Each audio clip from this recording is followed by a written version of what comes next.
Okay, good morning, good afternoon, good evening. Let's do few numericals based on capacitor.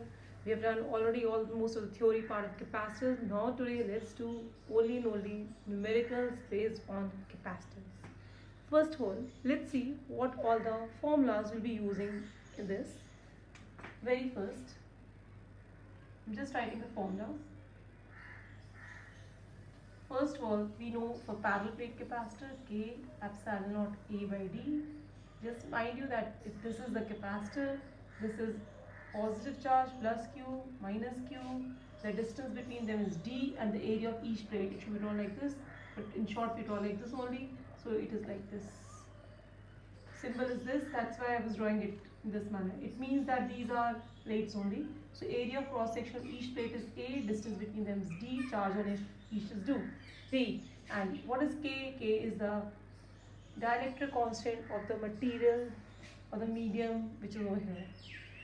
Second formula, for series it is 1 by C1 plus 1 by C2 so on till Cn. Third, for parallel combination it is C1 plus C2 so on till Cn. Anything else? Yes. The energy of the capacitor is equal to, or U I can say, U of the capacitor is equal to half CV square. This formula we have been using. Then next formula related to these capacitors only. This capacitors here, if I'm talking of the energy density, I noted last time also, it is equal to half CV square divided by AD, then A into D is the volume of this parallel plate capacitor, and half C becomes K epsilon naught A by D, or I simply write K also, that without K also that will also do epsilon naught A by D into V square. What is V? V is also ED whole square divided by AD. What is it equal to? It is equal to half K epsilon naught A by D ED square, AD over here again. So it becomes half K epsilon naught A. A has got cancelled, epsilon naught D has also got cancelled. So it becomes E square, and just, yes, that's it. Okay, so this can be without K also in case the medium is only free space.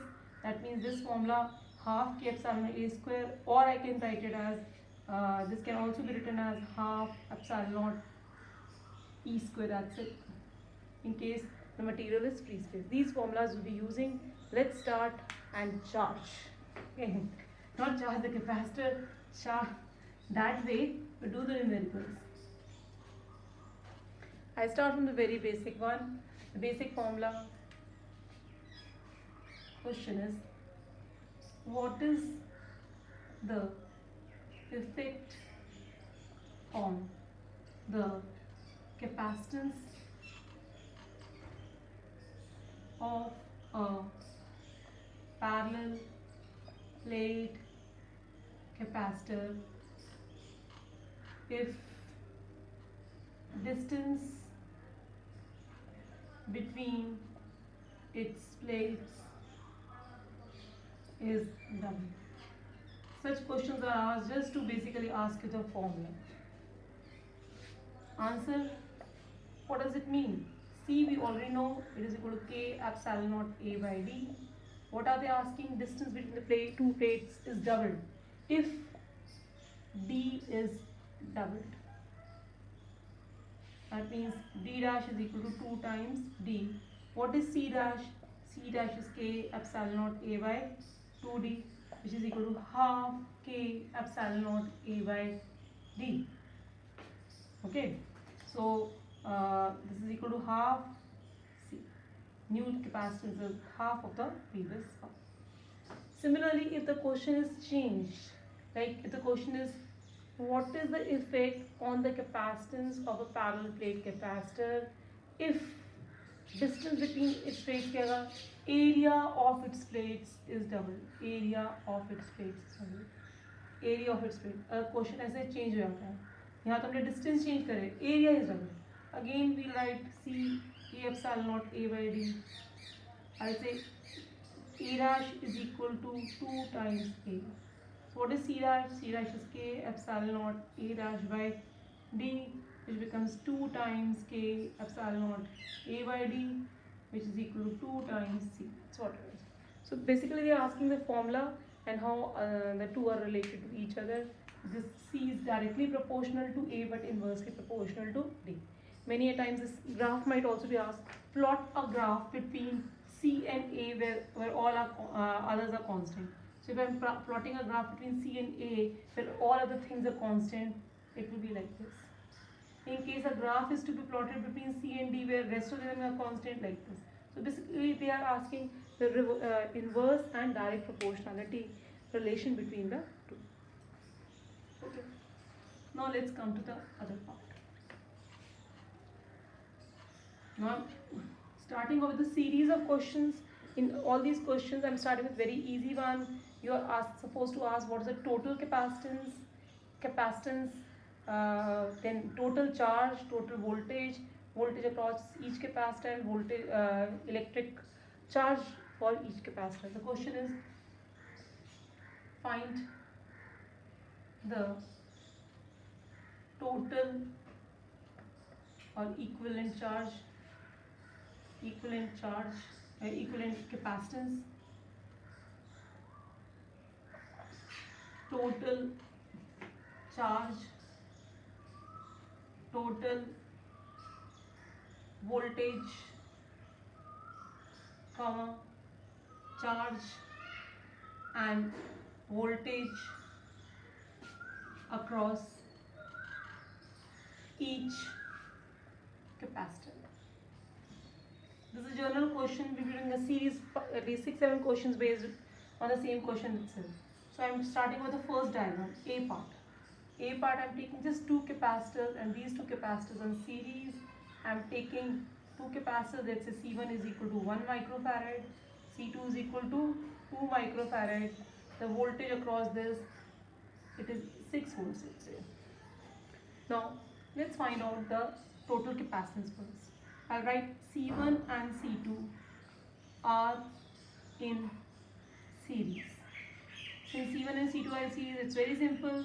That means 1 by C total is equal to 1 by C1 plus 1 by C2. This is the formula used for series combination. So this becomes 1 by 1 plus 1 by 2, which becomes, LCM becomes 2, 2 plus 1, 3 by 2. That means C total is equal to 2 by 3 microfarads. This becomes the value of C total. Now what is V total? V total is already given to us, 6 volts. Now I want to charge Q total. The formula is C is equal to Q by V. Every time we are using the same formula, C is equal to Q by V. So what is Q? Q is equal to C total, V total. So it becomes 2 by 3 into 6, which is equal to, that means micro coulombs. So it becomes how much? 2 to the 4 microcoulombs, or 4 into 10 to the minus 6 coulombs. This becomes a total capacity, total charge. Next is, what is the charge across each? We will say since Q1 and Q2 are in series, so Q total is equal to Q1 is equal to Q2. In case of series, the charge remains constant. So it becomes equal to, again, 4 into 10 to the minus 6 coulombs. And what is to be found? Voltage across this. Again, I come to the key formula. C is equal to Q by V. What is V then? V is equal to Q by C. So I'll say V1 is equal to Q1 by C1. Q1 is known to us. So what is C1 is also known to us. So it becomes 4 volts. What about V2? V2 is equal to Q2 by C2, which is equal to 4 into 10 to the power minus 6, same as before. And this becomes 2 into 10 to the minus 6, which becomes 2 volts. What is total voltage? Total voltage is equal to V1 plus V2, which is equal to 6 volts. The things which we have considered over here, very first thing, the two capacitors were in series. Since since the two capacitors were in series, the formula is 1 by C1 plus 1 by C2. I have found the total capacitance. Total voltage was mentioned over here. It was 6 volts. What is the total charge? According to a formula, Q total is equal to C total V total. I have found the total charge. Now the catch is here that in case of series, the total charge is equal to the individual charges. Why? In series, the charge across the two capacitors is same as the total charge. This is what we have used. So Q total is equal to Q1 plus Q2. I have found the total charge, so I have found Q1 and Q2 also. Next thing is the voltage gets divided. That means this capacitor might be getting V1 voltage and this is getting V2 voltage. So voltage across the two capacitors will be different. According to the same formula, V is equal to Q by C. I have found V1 and I got V2. Just to check my answer, I am getting V total is equal to V1 plus V2. Because the total voltage over here, it is equal to 6 volts. That's what it is. Okay. On the same lines, let's do another question with 3 capacitors. Just to make things clear. Question remains same. This is B part now. Now, I am having instead of 2, 3 capacitors. 1, 2 and 3. These 3 capacitors are again connected across 6 volts. This is C1, C2, C3. This is 1 microfarad, just for convenience, 2 microfarads, and this is 3 microfarads, 3 capacitors. Now I'll again write C1, C2 and C3, and question is same. Total capacitance, total charge, charge and voltage across each capacitor. C1, C2 and C3 are in series. So C total is equal to, C2, 1 by C total is equal to 1 by C1 plus 1 by C2 plus 1 by C3. So it becomes 1 by 1 plus 1 by 2 plus 1 by 3. So it becomes LCM is 6. So it becomes 6 plus 3 plus 2. So it becomes 11 by 6. That means C total is equal to 6 by 11 microfarad. Okay.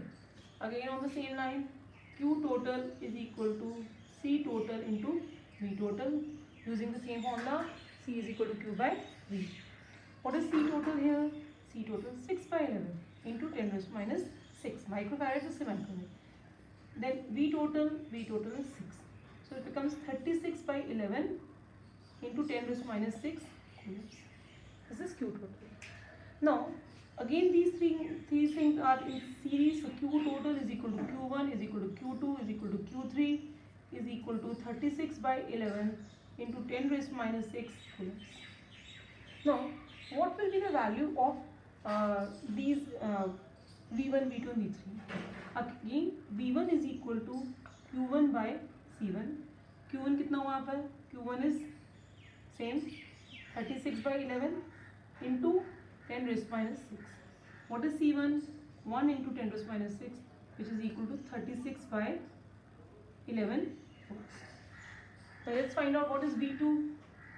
V2 is equal to Q2 by C2, which is 36 by 11 into 10 raised to minus 6 divided by, what is C2? C2 is 2 into 10 raised to minus 6, which becomes 18 by 11, these many volts. What is V3? It is Q3 by C3. Q3 is 36 by 11 into 10 raised to minus 6. C3 is 3 into 10 raised to minus 6, which becomes 12 by 11, these many volts. Now let's add up whether our answer is correct or not. V1 plus V2 plus V3. It is equal to 36 by 11 plus 18 by 11 plus 12 by 11. How much is it equal to? 30, 60, 6 by 11, which is again equal to 6 volt. That is the total voltage. Okay. Now I come to the next question.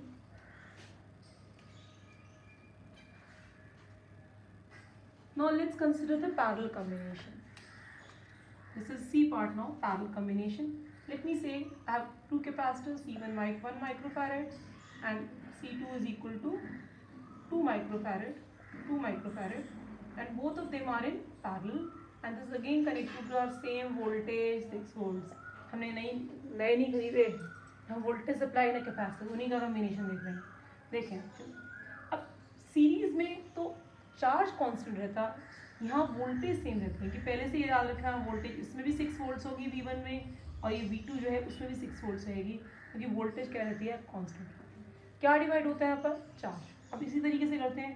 First of all C1 and C2 are in parallel, तो इनका combination का जो capacitance होगी वही हो जाएगी C P और C total. I just write C total is equal to only C1 plus C2 1 plus 2 which is equal to 3 micro farad. Now what about charge.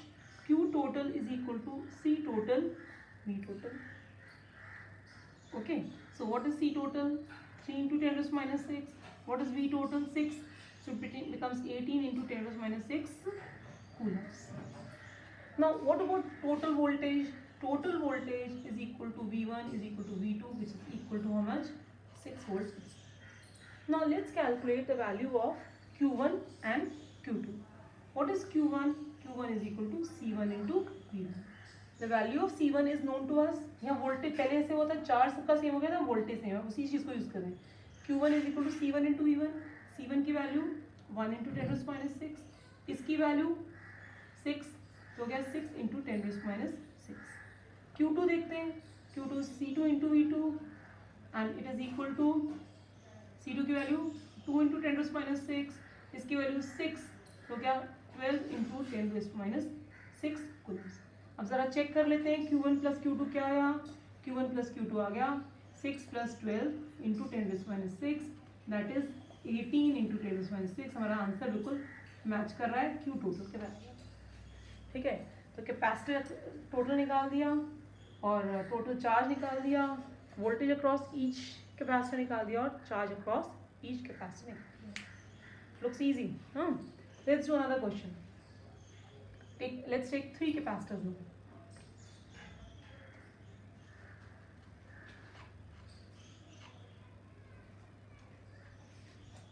करते हैं इस डी पार्ट. डी पार्ट में ले लिए 3 capacitor 1 2 और 3.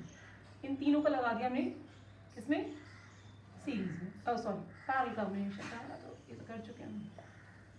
Okay 3 capacitor in parallel combination and all connected to our पुरानी वाली battery, पुराना वाला सॉरी वोल्टेज सोर्स बैटरी नहीं मैं बोलूँगी. C1 C2 and C3 1 microfarads 2 microfarads and 3 microfarads. Okay, again what is same here. V1 6 volt रहेगा, V2 6 volt रहेगा, पूछने की बात ही नहीं है. V3 is equal to 6 volts. पूछ रहे तब भी बता दें कि 6 वोल्ट क्योंकि तीनों है के तीनों पैरेलल में है तो अब वोल्टेज क्या रहेगा same. Now let's say C1 C2 and C3 are in parallel. So C total is equal to C1 plus C2 plus C3. 1 plus 2 plus 3 कितना हो गया 6 माइक्रो. अब Q total is equal to C total into V total. C total आपका हो गया 6 into 10 raised minus 6. ये हो गया 6 तो कितना हो गया 36 इंटू 10 raised minus 6 coulombs. एक Q total. V total is equal to V1 is equal to V2 is equal to V3 which is equal to 6 coulombs. Now let's come to the charges. What is Q1? Q1 is C1 V1 which is equal to 1 into 10 raised minus 6 into 6 which is equal to 6 into 10 raised minus 6 coulombs. What is Q2? C2 V2 2 into 10 raised minus 6 into 6 volts as written before 6 which becomes now 12 into 10 raised minus 6 coulombs. What is Q3? C3 into V3 2 into 10 raised no 3 into 10 raised minus 6 into 6 that means 18 into 10 raised minus 6 coulombs. Now let's add. What about these all? Q1 plus Q2 plus Q3 because charges यहाँ पर different होते हैं और total charge equal to sum of the charge. Let's check whether it's correct और not. 6 plus 12 plus 18 कितना हो गया. Yes it is 36 into 10 raised minus 6 coulomb which is same as the Q total value. So our answer is correct. Now, till now we have done pure series or pure parallel. Now let's do combination of series and parallel. Okay, it's okay. Key part.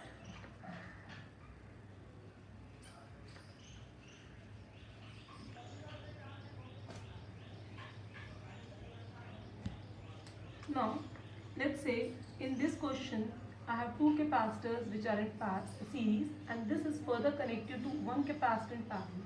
Let's say C1, C2, C3 हमारे वही पुराने capacitors 1 microfarad, 2 microfarad और 3 microfarad, और इनको connect कर दिया हमने एक वोल्टेज सप्लाई से 6 volts.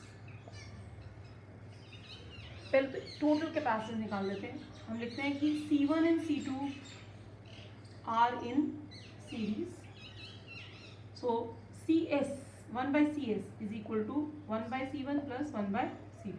क्योंकि दोनों आपस में सीरीज में, इसलिए ऐसे लिख दिया 1 plus 1 by 2 which is equal to LCM हो गया 2, 2 plus 1 3 by 2. So CS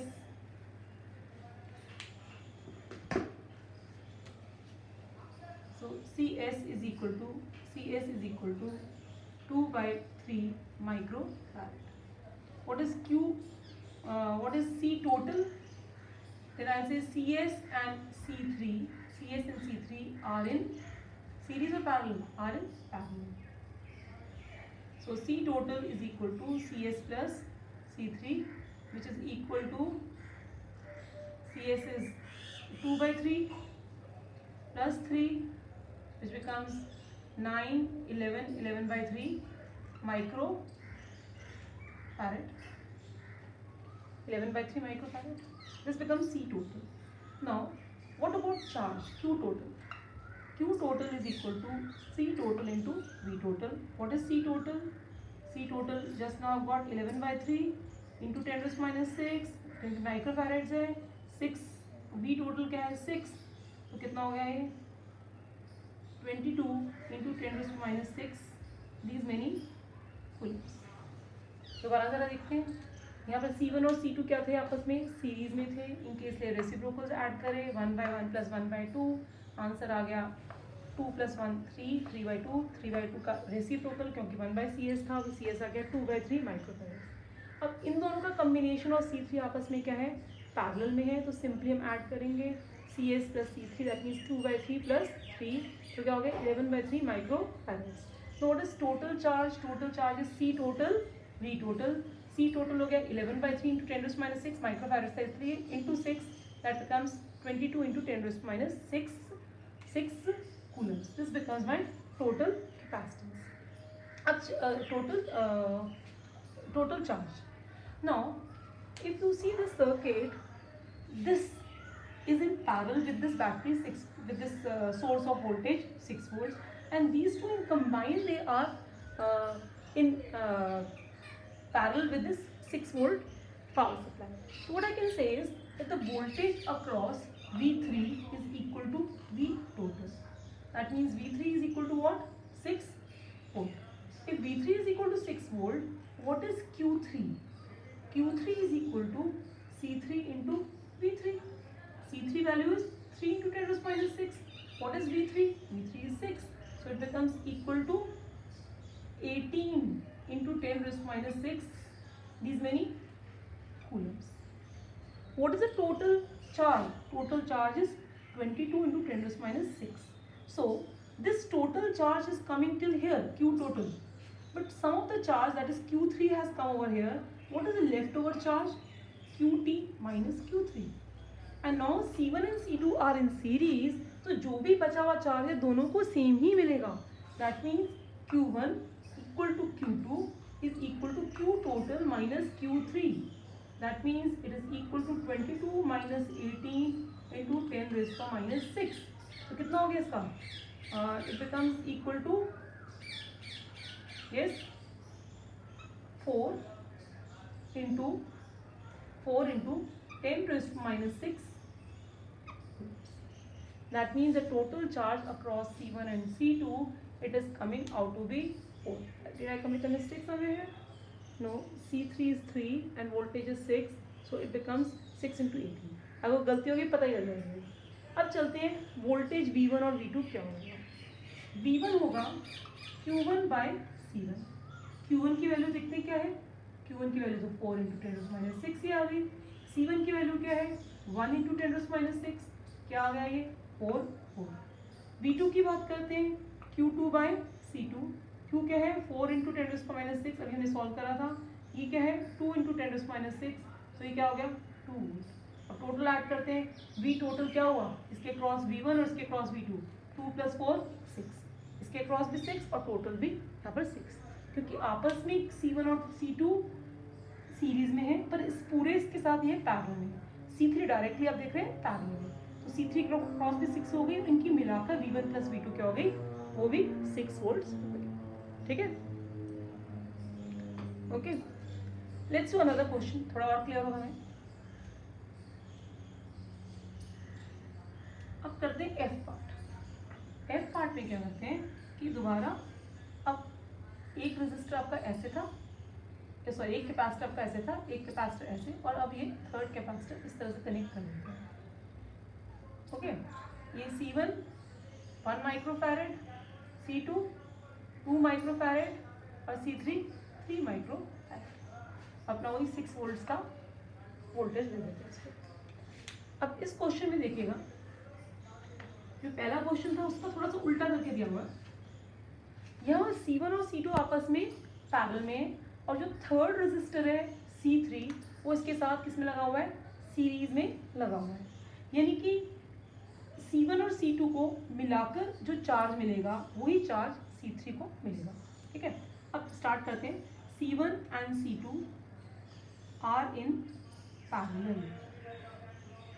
okay, so Cp is equal to C1 plus C2, which is equal to 1 plus 2, which is equal to 3 microfarad. Now Cp and C3 are in series. इन दोनों का combination plus C3 they are in series.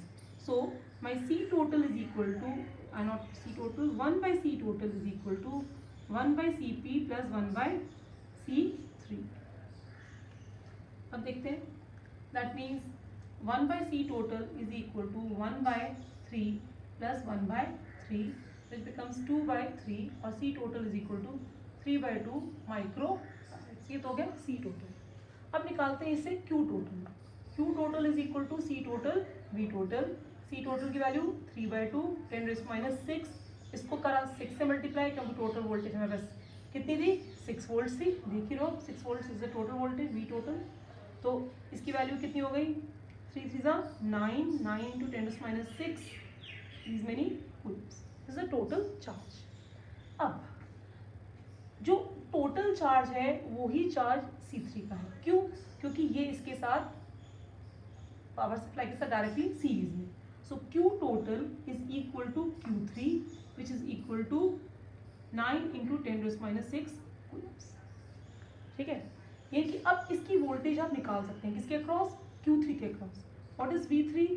V3 is equal to Q3 by C3। Q3 की value आ गई 9 into 10⁻6, C3 की value कितनी है पहले से पता है 3 into 10⁻6, क्या हो गया 3 वोल्ट्स। अब बाकी बची हुई वोल्टेज, टोटल वोल्टेज तो 6 वोल्ट्स है, बाकी बची हुई वोल्टेज C1 और C2 को इक्वल मिलेगी। क्यों मिलेगी इक्वल, क्योंकि दोनों आपस में पैरेलल में कनेक्टेड है। कैसे, V1 is equal to V2 is equal to V total minus V3। इससे पहले चार्ज का करा था, यहाँ पर पोटेंशियल का हो रहा है, that means 6 minus 3 which is equal to 3 V1 और V2 के अक्रॉस सेम वोल्टेज है। लेट्स से अब इनका चार्ज क्या होगा, Q1 is equal to C1 V1, that means 1 into 10⁻6 into 3 volts, इसकी वोल्टेज हो गई 3 into 10⁻6 coulombs। What is Q2?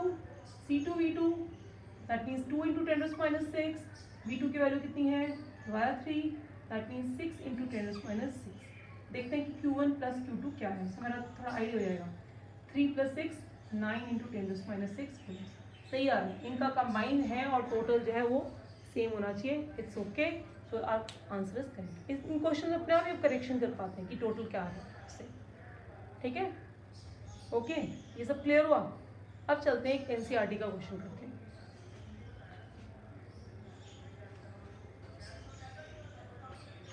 I believe you got a good foundation हो. अब एनसीईआरटी का क्वेश्चन आपको डिफिकल्ट नहीं लगना चाहिए. एनसीईआरटी के क्वेश्चन से वैसे भी इजी होते हैं. एनसीईआरटी का क्वेश्चन है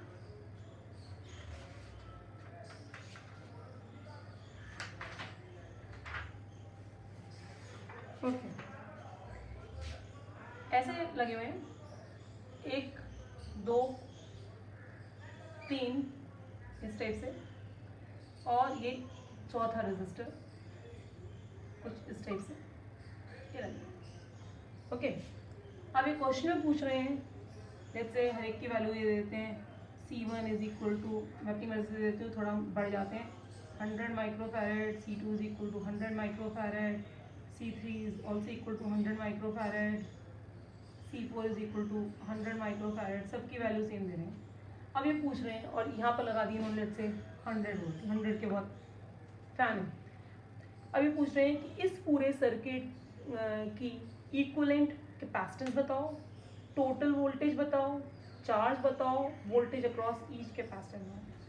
इस सर्किट को जानबूझ के मैं क्या करती हूँ, उसको ऐसे ओपन कर कर रख देते हैं. ऐसे ओपन करके इस तरह से कि आपका ये C4 ऐसे आ गया, ठीक है. फिर आपकी दो ये कैपेसिटर ऐसे आ गए, और साथ में ये वाला कैपेसिटर इस तरीके से आएगा. इनकी C4 और ये C1, ये C2 और ये C3, और आपके टर्मिनल्स हैं जिनके क्रॉस 100 वोल्ट है. इसको ऐसे कर दिया. अब ये क्वेश्चन डिफिकल्ट किसी को नहीं लगेगा, ठीक है. क्या अब है इसमें ओपन अप कर दिया हमने इसको, और अब देखिए सबकी वोल्टेज तो हमने सेम माने रखी थी. अब देखते हैं C1 और C2 क्या है आपस में, they are in parallel. so से C1 and C2 are in parallel. This is the same circuit. Are in series. So 1 by CS is equal to 1 by C1 plus 1 by C2. कितना हो गया, 1 by 100 plus 1 by 100. कितना हो गया भाई, ये 2 by 100 हो गया. 2 by 100 हो गया. CS, that means here CS 1 by CS. That means CS is equal to 50, उल्टा करेंगे 50 माइक्रो. ठीक है. Now CS and C3 are in parallel. तो ये क्या हो जाएगा, CP is equal to CS plus C3. That means 50 plus 100, 150 micro. कोई दिक्कत नहीं. अब इन सब का कम्बिनेशन C4 के साथ क्या है, सीरीज में. इन दोनों का CS हुआ, इसको मिलाकर CP हुआ, और पूरा CP हो गया, और इसको C4 के साथ करें. CP and C4 are in series. So C total 1 by C total is equal to 1 by CP plus 1 by C4. That means 1 by 100 plus 1 by 150 plus 1 by 100. So हमने सेम लिया था, अपनी कन्वीनियंस के लिए. ठीक है. अब इन दोनों का एलसीएम लेते हैं. कितना आता है 150 और इसका एलसीएम 300 आता है. 300 मतलब 2 plus 3, that means 5 by 300. अब मैं इस वाले डायग्राम को रब कर देती हूँ, उसकी कोई ज़रूरत नहीं, आप समझ आ गया होगा. पहले वाला क्वेश्चन ऐसे ही है. अब चलते हैं यहाँ पर, अपना C टोटल निकाल लेते हैं. C टोटल हमारा आया कितना, 300 by 6. तो ये हो गया 50 माइक्रो. ये तो टोटल आ गया. No, what is V total? V total is equal to 100 volts. So Q total is equal to C total V total. कितना हो गया, C टोटल कितना है, C टोटल है हमारा 15 to 10 - 6. V टोटल कितना हो गया 100. तो कितना हो गया 5 into 10⁻³ कूलम. यानी कि Q टोटल हमारा ये है, और जो Q टोटल होगा वही हमारा Q4 होगा. क्यों होगा ऐसा इसलिए होगा क्योंकि ये डायरेक्टली सीरीज में. Q टोटल आ गया तो इसके क्रॉस V टोटल भी निकाल सकते हैं. V टोटल क्या फॉर्मूला हो जाएगा, V4 का क्या फॉर्मूला हो जाएगा, Q4 बाय C4. Q4 की वैल्यू 5 into 10⁻³ C4 की वैल्यू 100 into 10⁻³ यानी कि V4 की वैल्यू हो गई कितनी 5/100 इंटू 10⁻³ कितना हो गया ये 5 इंटू 10⁻1 50 वोल्ट्स। ठीक है, इसके क्रॉस 50 वोल्ट्स हो गया, इसके क्रॉस 50 वोल्ट्स हो गया, इनकी बचे हुए इनके अक्रॉस कितना हो गया, इसके अक्रॉस भी क्या हो गया 50 वोल्ट्स हो, बचे हुए जो हो गए इनके अक्रॉस भी क्या हो गया 50 वोल्ट्स हो गया, क्योंकि जो Q टोटल होगा V total minus V4 is equal to the voltage across this combination of this all this.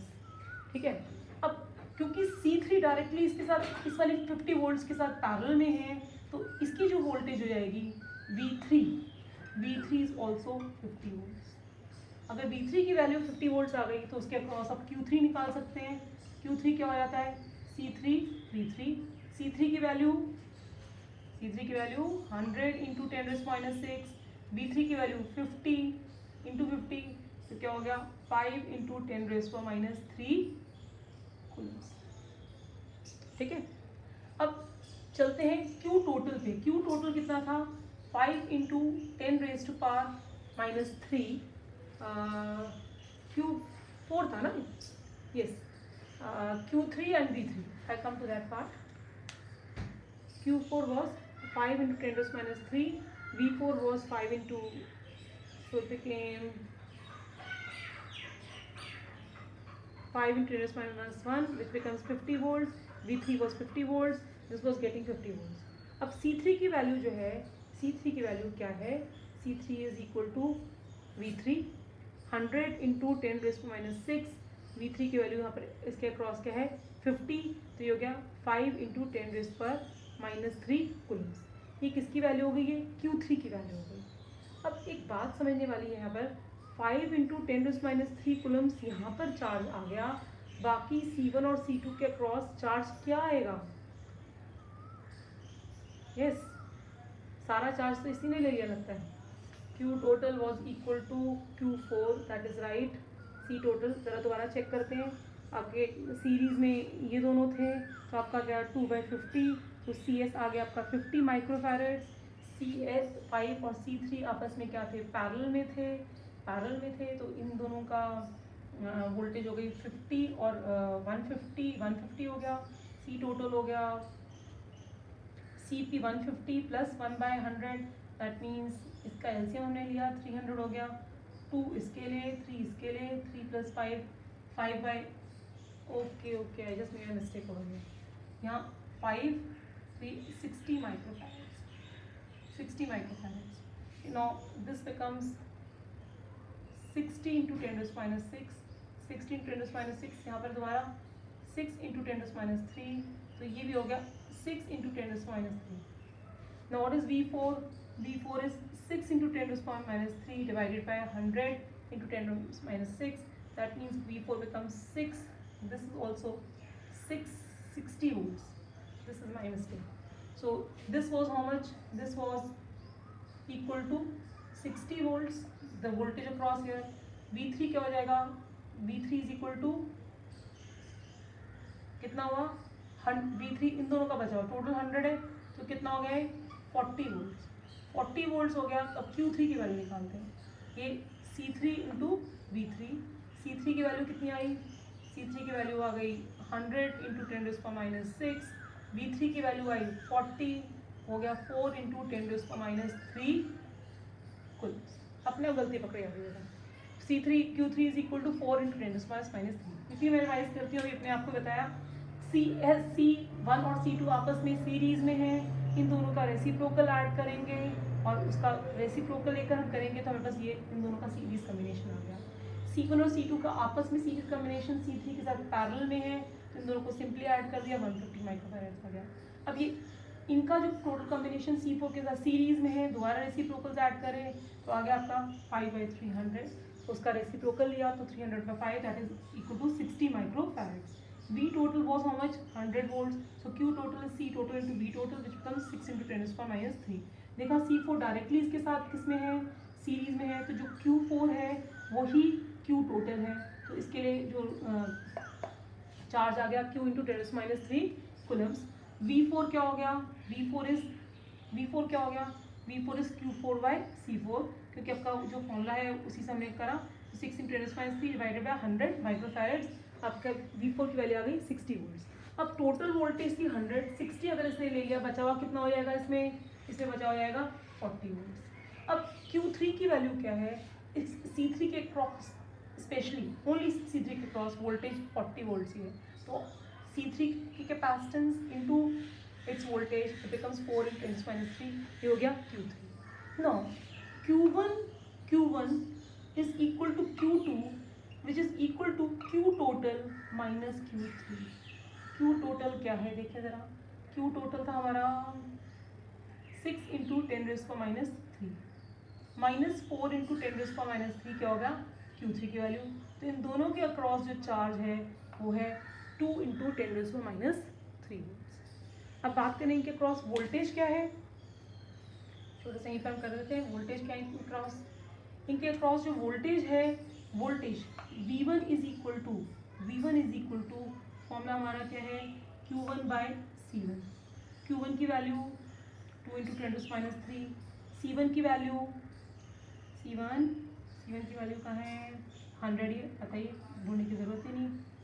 तो ये कितना हो गया, 2 × 10⁻⁻,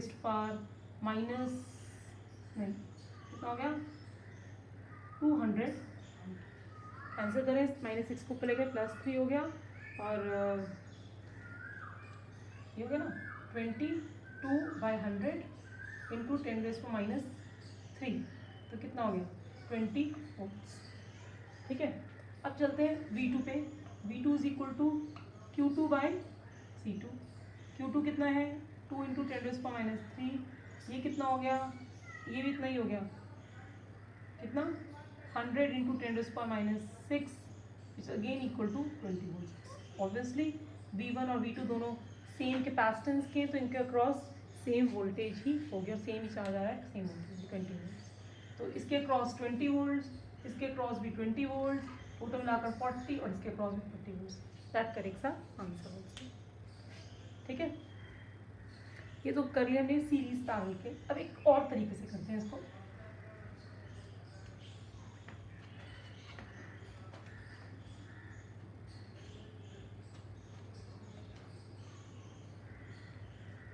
क्वेश्चन इज फाइंड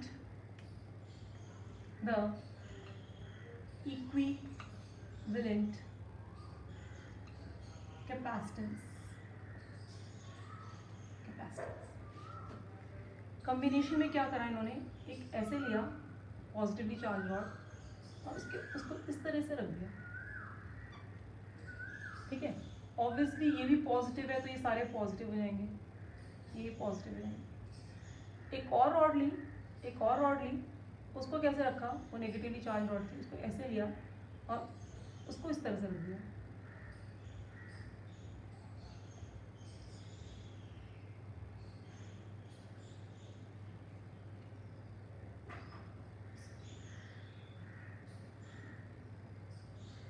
ठीक है, अब एक तरह से गैप बन गए 1 2 3, एक तरह से आप देखो, या प्लेट्स को देखो 1 2 3 4 प्लेट्स एक तरह से होगी।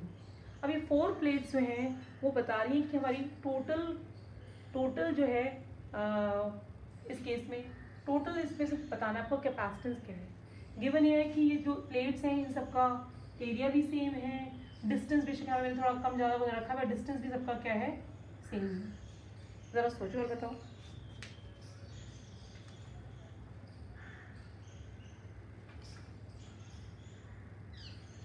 हाँ जी, डिस्टेंस भी सेम है। अब इसी चीज़ को देखने का तरीका है कि किस तरह से हम इसको देख सकते हैं। अब अगर आप इसको देख रहे हैं, अब देखिए कि एक पॉजिटिव प्लेट तो एक नेगेटिव प्लेट, ये 1 है, ये 2 है। ठीक है, अब दूसरी वाली प्लेट को देखिए 2 और 3 को, ओके, या फिर हम इसको देख लेते हैं 3 और 4 को, 3 और 4, ये भी पॉजिटिव और ये नेगेटिव दिख रहा है आपको ये। अब इसके बीच में अगर 2 और 3 को देखा जाए, तो इस तरह से देख सकते हैं हम इसको, ये 3 दोबारा और ये 2 होगा। ये इमेजिन करने वाली चीज़ है। ये पॉजिटिवली चार्ज प्लेट थी, ये नेगेटिवली चार्ज प्लेट थी, इनको जैसे फोक्स होते हैं इस तरह से यूँ डाल दिया। अब ये प्लस है, ये माइनस है, ये प्लस है, ये माइनस है। ये तो दिख रहा है, एक कैपेसिटर सीधा यहाँ पर दिख रहा है, एक दूसरा कैपेसिटर भी यहाँ दिख रहा है। तीसरा कैपेसिटर अगर आप इमेजिन करना चाह रहे हो तो उसमें 3 वाली जो साइड है वो पॉजिटिव है और 2 वाली साइड नेगेटिव है। एक तरह से 3 कैपेसिटर्स पैरेलल में हो रहे नहीं हो रहे। और एक और बात याद रखो, जब भी हम पैरेलल में कैपेसिटर्स मानते हैं, हम मान करते हैं प्लस प्लस से कनेक्टेड है और माइनस माइनस से कनेक्टेड है, तब हम कहते हैं वो पैरेलल कॉम्बिनेशन है। सीरीज में होता है एक प्लस है एक माइनस है, इसका माइनस इसके प्लस से कनेक्टेड है, तो हम कहते हैं ये सीरीज है। अगर ये थोड़ा कॉन्सेप्ट याद रखेंगे तो आपको समझ में आएगा कि ये फर्स्ट प्लेट नेगेटिव प्लेट, ये पूरा एक कैपेसिटर बन गया। उसके बाद अगर मैं इसको सेपरेटली देखूँ, थर्ड और फोर्थ को, ये एक कैपेसिटर बन गया। और इनके बीच में जो जगह है ना, बीच में जो जगह है वो भी एक तरह से कैपेसिटर का काम कर रही है, क्योंकि यहाँ पे जो ये थर्ड है वो थर्ड जो है वो एक तरह से फर्स्ट से कनेक्टेड है। अगर देखो ऐसे, थर्ड जो है उसका प्लस फर्स्ट से कनेक्टेड है और सेकंड है उसका ये जो नेगेटिव है वो फोर्थ से कनेक्टेड है। तो इस तरह का एक कैपेसिटर बनकर आ रहा है इस तरह, और ये सारे उससे कनेक्टेड है। तो टोटल अगर मैं कहूँ कि हर एक की कैपेसिटेंस सेम है, क्योंकि एरिया भी सेम है और डिस्टेंस बिटवीन द प्लेट भी सेम है, तो ये जो C टोटल है ये आ जाएगा C प्लस C कितने हो गए 3C, पैरेलल कॉम्बिनेशन 3 का। दोबारा देखो क्या बनाया है हमने बनाया था एक इस तरह से प्लेट्स ली, ये पूरी पॉजिटिव थी, ये वाली साइड सारी क्या हो गई पॉजिटिव प्लेट हो गई। अब दूसरे वाले केस में क्या है कि इस टाइप से बनाया है हमने, ये नेगेटिव है, ये भी नेगेटिव है, तो ये भी नेगेटिव है। अब इस प्लेट की नंबरिंग करें 1 2 3 4, देखने में बिल्कुल दो तो क्लियर दिख रहे हैं, 1 और 2 एक कैपेसिटर दिख रहा है, 3 और 4 कैपेसिटर दिख रहे हैं। सबसे पहले मैंने उसी को ड्रॉ कर लिया, 1 और 2 और 3 और 4। अब ध्यान से देख रहे हो तो एक जो 2 जो है नेगेटिवली चार्ज प्लेट है वो इनडायरेक्टली थर्ड के साथ कनेक्टेड है, क्योंकि ये भी एक तरह का कैपेसिटर बना रहे हैं। तो 3 कैपेसिटर्स एक तरह से बन जाते हैं जिनकी इक्विवेलेंट कैपेसिटेंस है, क्योंकि हम मान के चल रहे हैं एरिया सबका सेम है, डिस्टेंस सेम है, टोटल कितना हो गया 3C। ठीक है, अब इसके ऐसे एक और सिमिलर क्वेश्चन,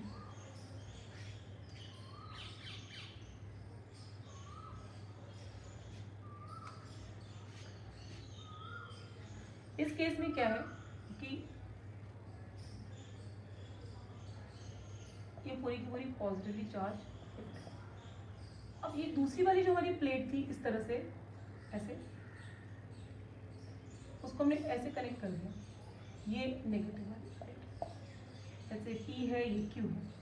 अब देखिए first plate, second plate, third plate, fourth plate, दोबारा मैं बनाती हूँ। 1 और 2 का कॉम्बिनेशन तो बिल्कुल दिख ही रहा है, देखो दिख रहा है ना, 1 और 2 का कॉम्बिनेशन हर एक को दिख रहा है, ये 1 है ये 2 है।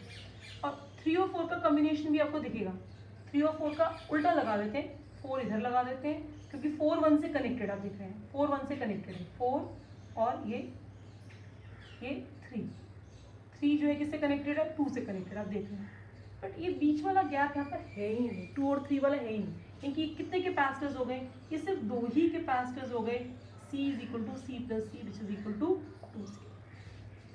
ठीक है, इनको हम नहीं मान सकते। कैपेसिटर तब होता है जब एक पॉजिटिव प्लेट और नेगेटिव प्लेट आमने सामने, यहाँ पर है ही नहीं, एक तरह से इसको खोल ही सकते हैं और आपका 2 कैपेसिटर्स इस तरह से बन जाएंगे। ठीक है,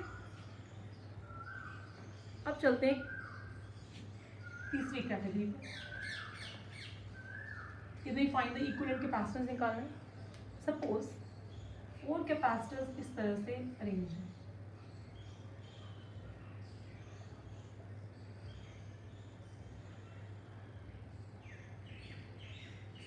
जैसे P Q R S, 1 microfarad, 2 microfarad, 4 microfarad, 8 microfarad, and this is, so I just call it as C1, C2, C3 and C4, and this is C5 which is equal to 10 microfarad. इसकी total capacitance निकालनी है। इस case में एक Wheatstone bridge principal है, बाद में current electricity में हम दोबारा यूज़ करेंगे, वो ही यूज़ करते हैं इसमें, इसको कहते हैं बैलेंसिंग द ब्रिज। अब आप देख रहे हैं C1/C2 का रेशो C3/C4 के रेशो के बराबर है। क्यों? C1/C2 is equal to 1/2, C3/C4 is equal to 4/8, which is again 1/2. So C1/C2 is equal to C3/C4. It means this bridge is balanced. अगर कोई bridge balance होता है, we can ignore this C5. If C1/C2 is equal to C3/C4, then C5 is ignored. अभी बस इतना याद रखो, detail में बाद हम करेंगे इसको इग्नोर। अब इग्नोर कर दिया तो 1 और 2 आपस 1 और 4 किस में हो गए? पैरेलल में हो गए, सॉरी सीरीज में हो गए। तो इन दोनों का कॉम्बिनेशन क्या हो जाएगा? 1 प्लस, इसको हम लिख सकते हैं कितना, ये 1 और 4। इसको क्या लिख सकते हैं? इसको लिख सकते हैं 2 और 8 माइक्रोफैरेड्स। इसको दोबारा मैं कर देती हूँ। ये तो आपको समझ में आ गया होगा कि C1/C2 is equal to C3/C4। ये 1/2 हुआ, ये 4/8 हो गया, तो बैलेंस हो गया। तो इस केस में हम C5 को इग्नोर कर देते हैं। इग्नोर कर दिया, अब हमारा इक्विवेलेंट सर्किट क्या आ जाता है? इक्विवेलेंट सर्किट अब हमारे आ जाता है is equal to C1, C2, C3, C4, यानी कि C1, C2, C3, C4 ये पैरेलल में ऐसे। Now I'll say C1 and C2 are in series, तो 1/CS is equal to 1/C1 plus 1/C2, that means 1/1 plus 1/4, LCM हो गया इसका 4, आ गया 4 plus 1 5/4, तो CS is equal to 4/5 microfarads. Similarly C3 and C4 are in series, so 1/CS dash is equal to 1/C3 plus 1/C4, which is equal to 1/2 plus 1/8। LCM दोबारा 8 लिख देते हैं इसका, तो ये आ जाएगा 4 plus 1, 4 plus 1, that means 5/8। इसको लिख दो 8/5 microfarads। Now what is C total? C total हो जाएगा CS plus CS dash का सम, क्योंकि दोनों आपस में क्या है? पैरेलल में है। तो क्या आ गया? 4/5 plus 8/5 which is equal to 12/5 microfarads। ठीक है, इस तरह से। और हिडन व्हीटस्टोन ब्रिज भी हो सकते हैं, आपको इसी तरीके से यूज करना है।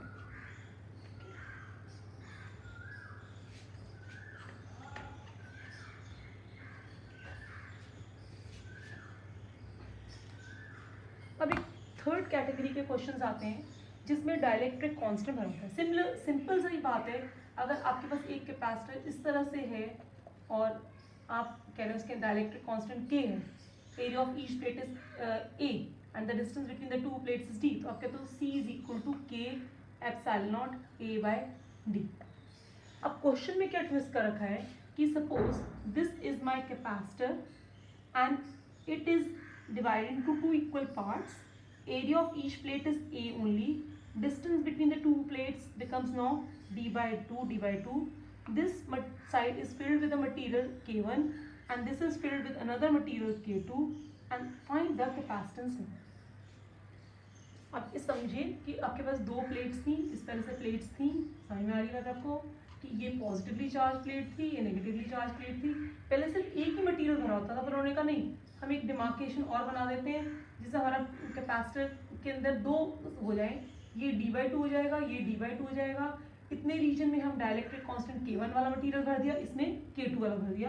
तो मैंने सिंप्लीफाइड डायग्राम इस तरह से बना दिया, ठीक है, क्योंकि ऐसा बनाना मुश्किल हो जाता, ये बना दिया।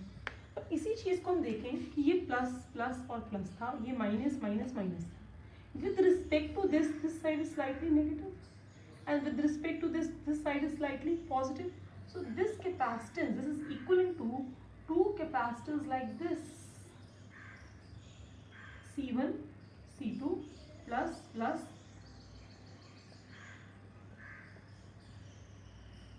ये दो कैपेसिटर्स हो गए।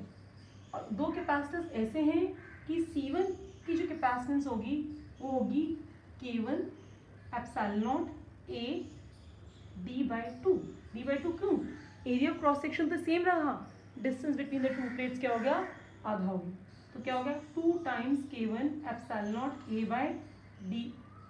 यहाँ पर क्वेश्चन क्या है कि एक कैपेसिटर था, उसकी जो प्लेट्स थी उनको इस तरह से करा गया कि उसके बीच में उसका एरिया ऑफ क्रॉस सेक्शन तो सेम रखा गया, distance between the two plates आधा कर आधे मटेरियल में K1 डाइलेक्ट्रिक कांस्टेंट का मटेरियल डाल दिया, दूसरे में K2 का डाल दिया। तो इसका इक्विवेलेंट सर्किट देखेंगे, मुझे लग रहा है जैसे दो कैपेसिटर्स कैसे लगा दिए, सीरीज में लगा दिए, जिनकी कैपेसिटेंस C1 और C2 है। इसकी कैपेसिटेंस क्या होगी K2 epsilon naught A D by 2, which becomes 2 K2 epsilon naught A by D. Now say C1 and C2 are in series. Since they are in series, what is the total capacitance? Total capacitance is equal to 1 by C series, 1 by C1 plus 1 by C2.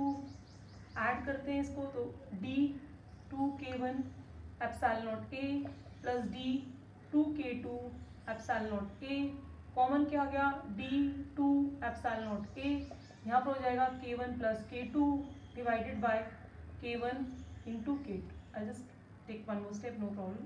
K1 plus 1 by K2 और इसको लिखेंगे D divided by 2 epsilon naught A, K1 plus K2 divided by K1 plus K2 और finally ये क्या है CS है, तो final value क्या आ जाएगी इसकी, यहाँ लिख देते हैं final value, this becomes CS is equal to 2 epsilon naught A by D K1 K2 divided by K1 plus K2।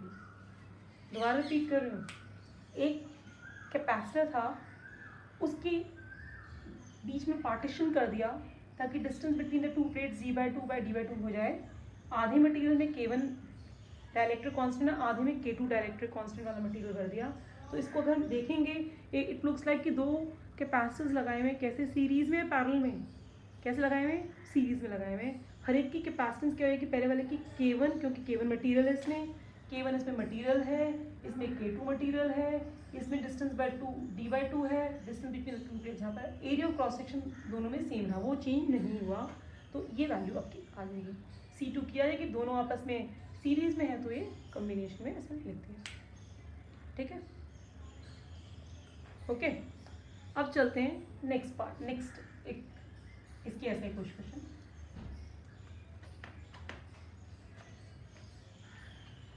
अब नेक्स्ट टाइप ऑफ क्वेश्चन में क्या करा कि आपने एक वही कैपेसिटर अपना लिया और इसको ऐसे काट दिया, इनकी डिस्टेंस बिटवीन द प्लेट्स तो सेम रहा, तो यहाँ पर क्या आधा हो गया, area between the two plates जो था वो आधा हो गया। ये वाली ऑब्वियसली आपकी पॉजिटिव वाली साइड है, ये वाली नेगेटिव साइड है। इस साइड को K1 वाले मटेरियल से, इसको K2 वाले मटेरियल से। अब इसी का इक्विवेलेंट कैपेसिटर लें, इसका मतलब आपके दो कैपेसिटर्स बन गए, C1 और C2 वाले ऐसे बने कि उनका पॉजिटिव वाला एंड पॉजिटिव से कनेक्टेड है, नेगेटिव वाला एंड नेगेटिव से कनेक्टेड है, बट दोनों के डिस्टेंस बिटवीन द प्लेट्स जो हैं वो सेम रहे। क्या आधा हो गया, एरिया ऑफ क्रॉस सेक्शन दोनों तरफ आधा हो गया, इनकी तरह का पैरेलल कॉम्बिनेशन हो गया। इसको C1 मान लेते हैं, दोबारा इसको मान लेते हैं C2। अब C1 की वैल्यू क्या होगी, C1 की वैल्यू होगी K1 epsilon naught A by 2 D, that means K1 epsilon naught A by D। Similarly C2 की वैल्यू क्या होगी, इसकी वैल्यू होगी K2 epsilon naught A by 2 D, मेरा यहाँ पर है क्या था, okay, that means A2 epsilon naught A by 2D। अब C1 and C2 are in parallel, दिख ही रहा है आपको पैरेलल में, मेरे को कहने की जरूरत ही नहीं है। C parallel is equal to C1 plus C2, that means K1 epsilon naught A by 2D plus K2 epsilon naught A by 2D, epsilon naught A by 2D तो हो गया कॉमन, ये आ गया K1 प्लस, ठीक है। ये तो simple ही होगा, थोड़ा कॉम्प्लिकेटेड करते हैं इसको।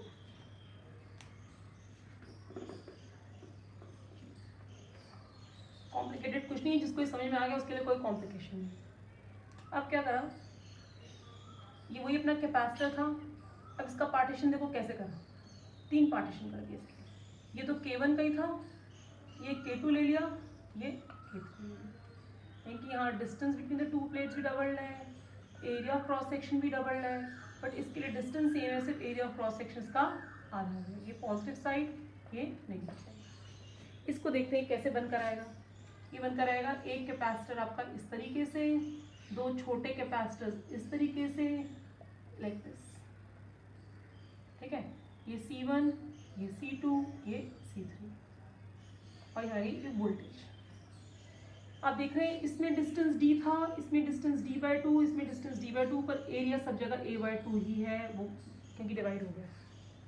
अब C1 की वैल्यू निकालते हैं। C1 is equal to K1 epsilon naught A/2 D/2, कोई दिक्कत ही नहीं।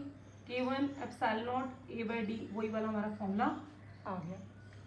अब चलते हैं C2 और C3 पे। C2, अच्छा इसको मैं पॉजिटिव साइन बना दूँ ताकि आपको भी दिक्कत ना हो कि सीरीज और पैरेलल बनाना है। Now C2 is equal to K2 epsilon naught A/2, क्या गलती है, अच्छा ये सिंपली D था, ओके 2D। इसमें D था, ये A/2 था, तो K1 epsilon naught A/2 D। Now C2 K2 epsilon naught A/2 D/2, ये दिक्कत वाला नहीं है, epsilon naught A/D। C3 is equal to K3 similarly epsilon naught A/2 D/2, तो ये भी हो गया K3 epsilon naught A/D। Now you can see C2 C3 किस में है, सीरीज में, पैरेलल में। इसका माइनस इसके प्लस से कनेक्टेड है, मैंने आपको बताया था ये निशानी होती है, ये आपस में क्या है, सीरीज में। तो C2 and C3 are in series, तो 1/CS is equal to 1/C2 plus 1/C3 D divided by K2 epsilon naught A plus D K3 epsilon naught A। अब देखो इसको शॉर्ट में हम लिख देते हैं, क्या आएगा, epsilon naught A by D K2 K3 divided by K2 plus K3। ज़्यादा पहले हमने कर रखा है इसलिए ज़्यादा मेहनत नहीं करें, CS ही होगा। Now CS and C1 are in series or parallel? They are in parallel. CS and C1 are in parallel. CS and C1 are in parallel. So C total is equal to C1 plus CS। C1 की value K1 epsilon not A/2D, और इसकी value आपको पता ही लग गई। अब क्या आ गई, epsilon naught A/D K2 K3 divided by K1 plus K2। ये आ गया आंसर, दो का कॉम्बिनेशन। ओके ठीक है, सेपरेट करा था ये तो आपस में सीरीज में आ गए थे, इनके कॉम्बिनेशन में पैरेलल था, क्योंकि प्लस से प्लस कनेक्टेड पैरेलल, आपस में प्लस माइनस कनेक्टेड सीरीज। अब आज का एक लास्ट क्वेश्चन करते हैं।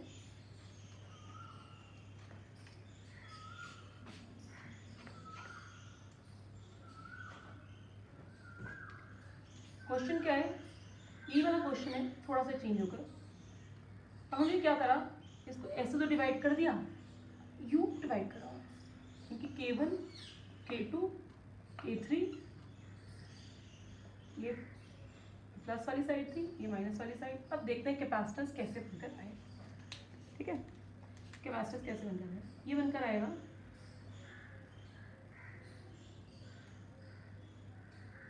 C1, इसके साथ ये C2, ये वाला C3। समझ में आ रही कैसा है, और ये वोल्टेज से कनेक्टेड। अब वैल्यूज की बात करें, इसमें D/2 भी है और A/2 भी है, इसमें भी D/2 भी है और A/2 भी है। इसमें क्या है, इसमें D/2 तो है पर A अपना पूरा इसके पास वैसे का वैसा है। अब चलते हैं C1 is equal to K1 epsilon naught A/2 D/2 which is equal to K1 epsilon naught A/D। Similarly, C2 is equal to K2 epsilon naught A by D. What is C3? C3 is equal to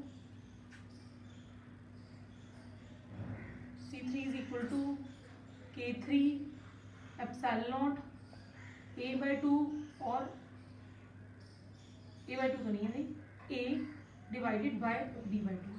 That means 2 K3 epsilon naught A by D, ये C3 का है.